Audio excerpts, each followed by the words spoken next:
जी, तो इस वीडियो में हमने करना है कि हमने फॉर्म के अंदर जो इनपुट टैग है इसको डिस्कस करना है। तो सबसे पहले तो मैं ये बता दूं कि जो भी मैं इसमें कहूँगा आपने मेरी बात ज़्यादा सुननी है, टैग के ऊपर गौर नहीं करना क्योंकि ये हैं सेम ही, लेकिन इनके ऊपर प्रॉपर्टीज़ जो हैं वो कैसे अप्लाई होनी है, कब अप्लाई होनी है वो मैं आपको इसमें बताऊँगा, तो वो आप सुनेंगे तो आपको समझ आ जाएगी आराम से। तो आपको पूरी वीडियो भी देखने की ज़रूरत नहीं है अगर आप बेसिकली इसकी सीखते जाते हैं। ठीक है, तो सबसे पहले जो है मैं आपको यहाँ फॉर्म से समझाता हूँ। ज़ाहिर बात हम फॉर्म कर रहे हैं तो फॉर्म का यहाँ पे टैग यूज़ होगा और जो बाकी टैग्स रह जाएंगे वो मैं अगली ही वीडियो में सारी बता, वो छोटे से हैं क्योंकि इसकी बहुत सारी टाइप्स हैं, इसीलिए बताना जरा लंबा हो जाता है काम। ठीक है, तो सबसे पहले ये सिंपल है, यहाँ पे इसकी टाइप टेक्स्ट है और यहाँ पे सर्च है, फिर ये इसी तरह से ये तरतीब में सारे दिए हुए हैं। चेक बॉक्स टिक करने के लिए रेडियो बटन भी है, रेडियो वाला बटन, और यहाँ पे ये कलरिंग के लिए कलर पिक करने हो आपने तो इसके लिए यूज करेंगे। अगर आपने डेट देनी है, सिंपल डेट, तो ये डेट वाला टाइप यूज करेंगे। अगर डेट लोकल देने हैं, इसमें आपका यहाँ पे टाइम भी आ जाएगा, किस टाइम, हफ्ता भी आ जाएगा, और यहाँ पे आपका AM या PM भी आ जाएगा। और इसके अलावा अगर आपने सिर्फ टाइम लेना है तो टाइम के लिए आपका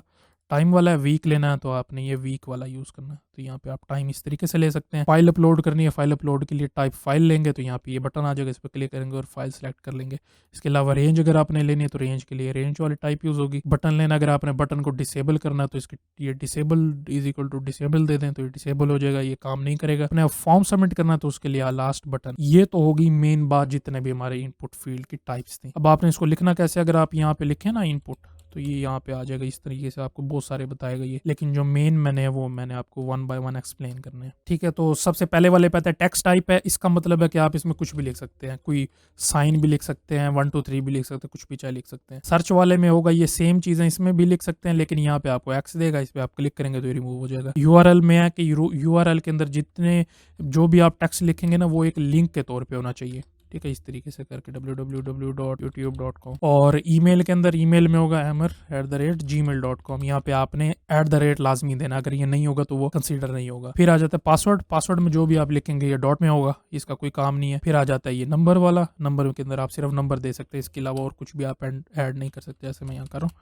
तो यानी होता है रेडियो बटन, मैंने आपको बता दी, सिंपल क्लिकिंग है। अगर आपने कलर्स लेने हैं फॉर एग्जाम्पल, ये ज्यादा यूज होता है, जैसे आपने कोई ई कॉमर्स वेबसाइट बनानी हो, वहाँ आप कोई प्रोडक्ट अपलोड करें और उसका कलर भी आपने इनपुट देना है, तो आप ये ऐड कर देते हैं, बस यहाँ से चूज करके उसमें ऐड करते हैं, कलर ऐड। बाय डिफॉल्ट इसकी वैल्यू होती है, ये याद रखिए। यहाँ पे आप लिखेंगे जितने भी फील्ड हैं, इसमें भी आप लिखेंगे, इसमें भी आप सिलेक्ट करेंगे। कलर के अलावा कलर के अंदर पहले से वैल्यू दी हुई होगी, जो भी आप सिलेक्ट करेंगे ये पहले से होगी। रेंज के अंदर जो रेंज वाला है इसके अंदर भी पहले से वैल्यू होगी, ये आपने याद रखना है। और बटन का कोई काम नहीं है, बटन सबमिट के लिए इस्तेमाल होगा और आपका फॉर्म सबमिट हो जाएगा और डाटा जो है आपका डाटाबेस में चला जाएगा। सिंपल ये है इसके लिए, इनके टाइप्स की ये किस तरह काम करते हैं। अब आ जाते हैं कि मेन क्या पता कैसे लगाएंगे कि कौन सी वैल्यू सबमिट हो रही है। पता लगाने के लिए हम नेम यूज करते हैं, नेम का एट्रीब्यूट नेम। ये आप सारों में, अगर मैंने यहाँ सारों में लिख दिए ना तो ये आपके लिए गड़बड़ हो जाएगी, आपको समझ नहीं आएगी। तो ये जो मैंने गिटहब के ऊपर अपलोड की है फाइल, वहां से आप लेंगे तो वहां लिखा होगा पहले से सारा। ठीक है, उसके लिए आपको फिक्र करने की जरूरत नहीं है। तो यहाँ पर मैं सिर्फ एक एक के ऊपर अप्लाई करूंगा ताकि आपको समझ आ जाए बेसिकली कि हो क्या रहा है। अगर आप यहाँ नेम लिखेंगे, अब यहाँ मैं लिखता हूँ फुल नेम, यहाँ मैं लिखता हूँ फुल नेम। फुल नेम का मतलब ये है कि जब भी आपका फॉर्म फिल होगा तो आपको API को पता कहाँ से लगेगा कि कौन सी नेम की फील्ड लेनी है, यहाँ से पता लगेगा। यहाँ फुल नेम लिखूंगा, उसको पता लगेगा कि नेम में फुल नेम लिखा है, तो ये यहाँ से मैंने नेम उठाना और इसको डाटाबेस के अंदर डाल दे। तो अब यहाँ पे आप जो भी लिखेंगे ये name consider, full name consider होगा और ये सेव होगा उसके। ठीक है, ये यहाँ सारे जितनी भी इनपुट फील्ड है सारों के ऊपर अप्लाई होता है। बेशक रेंज है, जो मर्जी है, ये सारों के ऊपर नेम अप्लाई होगा, याद रखना। फिर आ जाता है ID मोस्टली स्टाइलिंग के लिए यूज होते हैं। इसके ऊपर क्लास भी अप्लाई होती है। क्लास के अंदर आप जैसे स्टाइलिंग करनी है, स्टाइलिंग में हम क्लास का नाम देते हैं ताकि इसके ऊपर अप्लाई कर सके। तो जितनी भी क्लासेस होंगी सेम नेम की, सारों के ऊपर स्टाइलिंग अप्लाई हो जाएगी। मूव कर दे तो बाकी इनकी मेन जरूरत नहीं होती, तो मैं इसलिए इनको हटा देता हूँ। मिसाल के तौर पर अब आपने बाय डिफॉल्ट वैल्यू देनी है, ठीक है, इसके अंदर पहले से लिखी हो। अब तो मैं ये खुद लिख रहा हूँ ना, मैं चाहता हूँ पहले से लिखने का तरीका, आप इसके अंदर एक और एट्रीब्यूट ऐड करेंगे वैल्यू का। वैल्यू में अगर मैं लिखूँ एमर लिख के सेव कर दूँ ना, तो ये देंगे ये पहले से वैल्यू लिखी आएगी। अब जो मैं यहाँ लिख रहा था वो भी वैल्यू थी जो पहले से लिखी आ रही है। अगर मैंने पहले से देने तो मैं वैल्यू के थ्रू लिखूंगा। जब भी फॉर्म सबमिट होगा जो पहले वाली वैल्यू अगर मैंने चेंज नहीं की तो ये ही सबमिट होगी साथ।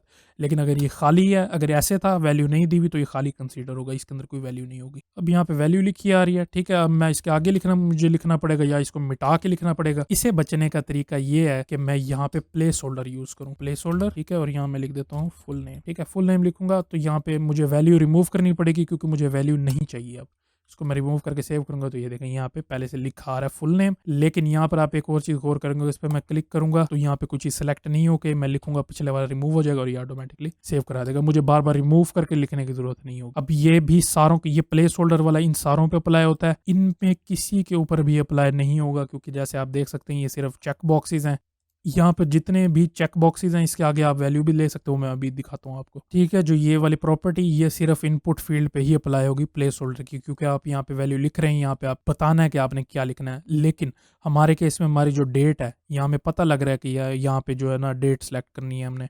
ठीक है, यहाँ पे डे DD, मंथ, ईयर और यहाँ पे टाइमिंग, यहाँ पे सारा लिखा हुआ जो है वो आ रहा है। ठीक है, लेकिन अगर आपने एक्सक्लूसिवली फॉर एग्जांपल अब जैसे अब ज्यादातर साइन अप फॉर्म में लिखा होता है कि आपका जेंडर क्या, आप मेल हैं या फीमेल हैं, तो वो सिलेक्ट करने के लिए अब यहाँ पे आपने इसके आगे भी तो कुछ लिखना होगा। ठीक है, तो आप वो लिखने के लिए आप लेबल यूज कर सकते हैं, और लेबल और ID दोनों इस्तेमाल होगी। ठीक है, अब मिसाल के तौर पर रेडियो बटन है।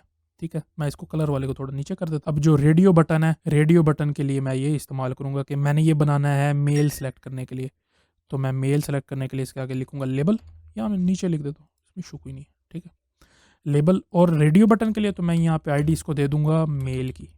ठीक है, यहाँ पे मैं लिख दूंगा मेल। फॉर के अंदर ये मेल जो लिखा है मैंने ये फॉर के अंदर लिखना है, यानी कि ये मेल किसके लिए है, इस वाले बटन के, रेडियो बटन के लिए। ये देखें, मैं इस पर क्लिक करूंगा तो ये सिलेक्ट हो जाएगा। रेडियो बटन के एक जो है वो चीज अजीब है कि ये अनटिक नहीं हो सकता, लेकिन जो चेक बॉक्स जिसके साथ टाइप है वो अनटिक हो जाता है। अब मैंने सेम ये भी लेना है, अब मैंने ऊपर फीमेल लिखना है, कॉपी कर लूंगा, यहाँ पे आके ID दूंगा और यहाँ पे मैं दूंगा फीमेल। अच्छा, जो नेम वाला है ये सारों पे अप्लाई हो रहा है, अगर ये नहीं लिखेंगे उसको पता नहीं लगेगा कि किस तरह से अप्लाई हो रहा है, मतलब कि कौन सी वैल्यू है। अब मैं जरा स्टाइलिंग करने के लिए ना थोड़ा यहाँ एंड में BR ऐड कर देता हूँ सारों के, ताकि ये सारों के एंड में BR ऐड करेंगे तो तरतीब से आ जाएंगे, आपको समझ आएगी। ठीक है जी, तो मैंने सारों के एंड में BR ऐड कर दिए। लाइन ब्रेक ये मैं पिछली वीडियो में बता चुका हूँ कि किस तरह इसको यूज़ करना है। ठीक है, यहाँ पे क्लिक करेंगे तो ये इस तरह से सिलेक्ट हो जाएगा। अब जो भी फॉर्म में सिलेक्ट हुआ होगा वो यहाँ से शो हो जाएगा। ठीक है जी, हमारा लेबल हो गया। अब हमने ये करना है कि जितनी भी फील्ड है ये लाजमी लिखी होनी चाहिए, यानी कि लाजमी वैल्यू सिलेक्ट होनी चाहिए। और जो कलर है ना, कलर की वाहिद है इनपुट फील्ड जिसके अंदर पहले से ही कलर सिलेक्ट हुआ होता है, और इसकी जो वैल्यू है वो HEX के अंदर लिख। ठीक है, यानी कि ये इसकी डिफॉल्ट वैल्यू होगी जब भी आप सबमिट करेंगे, कलर को सिलेक्ट करेंगे। ठीक है, बाकियों की कोई वैल्यू सिलेक्टेड नहीं होती। तो अब इसके लिए आप क्या करेंगे, इसके लिए आपने सारों के एंड में या कहीं भी लिखते हैं, मैं यहाँ बाद में ले लेता हूँ, नेम के बाद ले लेता हूँ, यहाँ पे आपने लिखना है रिक्वायर्ड। ठीक है, अब जैसे ही मैं यहाँ पे ये करता हूँ कि हैश लिख देता हूँ, वैसे सबमिट करने के लिए दिखा रहा हूँ, हैश लिखना लाजमी नहीं है। ठीक है, साइन अप पे क्लिक करूंगा ना तो ये देखेंगे मुझे दिखाएगा कि आपको फिल करना लाजमी है। तो रिक्वायर्ड से ये होगा कि ये दिखाएगा कि आपको फिल करना लाजमी है, जब तक ये फिल नहीं होगा तब तक आप आगे नहीं जा सकते। अब अगर आपने सारों को ही डिसेबल करना हो, अच्छा ये वाली रिक्वायर्ड वाली प्रॉपर्टी सारों पे अप्लाई होगी, ये आपने याद रखना है। हाँ, अगर अब आपने डिसेबल करना है सारों को, अब मिसाल के तौर पर जैसे बटन डिसेबल है, ये कि बाज़ औक़ात इसका मेन यूज़ ये होता है कि अगर कोई यूज़र जो है वो अगर उसने ईमेल या पासवर्ड नहीं दिया, ठीक है, तो वो नीचे और कोई फंक्शन सेलेक्ट नहीं कर सकता, यानी कि बटन अनेबल ही नहीं होगा, बटन हमेशा डिसेबल रहेगा। इस तरीके से जब उस पर क्लिक नहीं कर सकेगा वो, तो इसके लिए हम यूज़ करते हैं डिसेबल। तो अगर आप यहाँ पे एंड में सारों के आके डिसेबल ऐड कर दें, मैं यहाँ पे 3 के कर देता हूँ, यहाँ पे डिसेबल्ड ऐड करेंगे तो ये देखें ये सारे डिसेबल हो गए। मैं इस पर चेक नहीं कर सकता, इनके ऊपर कुछ नहीं लिख सकता। तो इसको करने के लिए आप एंड में डिसेबल लिखेंगे ताकि सारे डिसेबल हो जाएं और इस पर कोई भी आप इनपुट ना दे सकें। अब मिसाल के तौर पे मैंने ये करना है कि जितने भी मैं इसमें कुछ लिखता हूँ वर्ड्स ये लिमिटेड हो जाएं, यानी कि इससे ज़्यादा यूज़र ना लिख सके। तो उसके लिए आप एट्रीब्यूट यूज़ करते हैं मैक्स लेंथ। ठीक है, तो यहाँ पे आप आएंगे, यहाँ पे लिखेंगे मैक्स लेंथ। मैक्स लेंथ मैं ले लेता हूँ 5 की। ठीक है, सेव करता हूँ तो मैं यहाँ लिखूंगा ना, तो ये देखें अब ये मैं 5 से ऊपर ही जा सकता। ठीक है, जितना मर्जी मैं यहाँ टाइप कर लूँ इससे ऊपर ये नहीं जाएगा। अब मैं अगर इस पर क्लिक करता हूँ तो यहाँ पे एक सिक्योरिटी इशू है। फॉर एग्जांपल अगर कोई आप वीडियो बना रहे हैं तो अगर आपने ईमेल दी हुई है तो ऑटोमेटिकली नीचे ओपन होकर आ जाती है यूज़र के लिए, तो आप चाहते हैं कि ये डिसेबल हो जाए, ये काम ही ना करे। तो इसके लिए ज़रूरी है कि आप यहाँ पे ऐड कर दें auto complete of. Auto complete of करेंगे तो यहाँ पे ये नीचे नहीं लिखाएगा। ठीक है, तो इसको ऐड करने का तरीका ये है कि एंड पे आके या कहीं भी जो है आप लिख दें ऑटो कंप्लीट ऑफ। ऑफ लिख के सेव करें तो यहाँ पे आप क्लिक करेंगे, ये देखें यहाँ पे नहीं शो हो रहा। अब ये जितनी भी प्रॉपर्टीज़ आप यहाँ तक अप्लाई कर सकते हैं। ऑटो कंप्लीट इस पर ज़रूरत नहीं होती क्योंकि यहाँ पर आप क्लिक करें तो आपको शो नहीं होता, तो इसके लिए ये ऑटो कम्प्लीट इसमें देने की आपको कोई ज़रूरत नहीं। अब आ जाते हैं नंबर वाली फील्ड के ऊपर। ठीक है, अगर आपने मिसाल के तौर पे कोई नंबर लेना है 500 से 505 तक, तो आप यहाँ लिखेंगे मिनिमम 500, मैक्सिमम हम दे देते 500। तो यहाँ पे ये देखें ये वाली फील्ड है इनपुट वाली, यहाँ पे मैं क्लिक करूंगा तो ये देखें ये 200 ये 500 से शुरू होता है। ठीक है, इसको मैं रिफ्रेश करता हूँ, 500 से शुरू होता है 502 तक। इस तरीके से करके आप मिन और मैक्स यूज करेंगे। ठीक है, मिन मैक्स कर लिया। अब हमने करना है कि इसके अंदर हमने डेट के ऊपर अप्लाई करना है इसको, यानी कि मिनिमम और मैक्सिमम ईयर कितना होना चाहिए। तो मैं यहाँ कर देता हूँ मैक्सिमम, सबसे पहले ले लेते हैं। तो मैक्सिमम मैं चाहता हूँ 2021 के 31 दिसंबर तक होना चाहिए। तो 2021 हाइफन 12 और इसके बाद 31, पहला साल आएगा, फिर महीना और फिर डेट।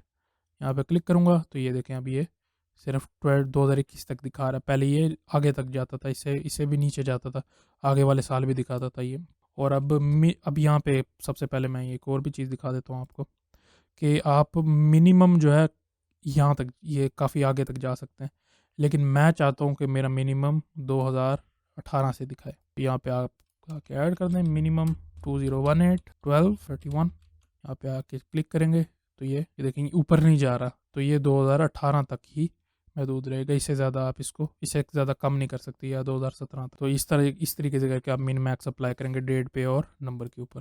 अब अगर आपने मिसाल के तौर पे चेक बॉक्स जो है इसको पहले से चेक रखना है, तो आप यहाँ चेक दे दें तो ये पहले से चेक रहेगा। ठीक है, ये देखें ऑटोमेटिकली ये चेक हो गया। अगर आपने बाय डिफ़ॉल्ट इसको रखना है तो आप इस तरीके से भी इसको कर सकते हैं। अच्छा, जो मिन मैक्स है ये इसके ऊपर भी अप्लाई होता है, जो ये रेंज वाला है रेंज के ऊपर, लेकिन यहाँ क्योंकि शो नहीं हो रहा, तो ये जावास्क्रिप्ट के थ्रू आप इसकी ना वैल्यू लेके ना यहाँ पे चेंजेस जब होते हैं इसमें तो वो शो कराते हैं। तो इसके लिए भी आप मिन और मैक्स यूज़ कर सकते हैं। ठीक है, अब आ जाते हैं हम फाइल के ऊपर। तो जैसे मैंने आपको बताया ये फाइल अपलोड करने के लिए यूज़ होता है, लेकिन मिसाल के तौर पे अगर आपने इसके ऊपर और भी प्रॉपर्टीज़ लगानी है कि सिर्फ जो सी फाइल मैं चाहता हूँ वहीं देखे, मिसाल के तौर पे जिसकी फ़ाइल टाइप PDF हो या PNG हो, JPG हो, या ऑडियो हो, वीडियो हो, या सिर्फ इमेज भी हो, सारी इमेजेस भी हों, कोई भी किस्म की हो, वो एक्सेप्ट कर ले बाय डिफ़ॉल्ट। तो आप इस पर क्लिक करें तो ये कोई भी दिखा देगा आपको सारी।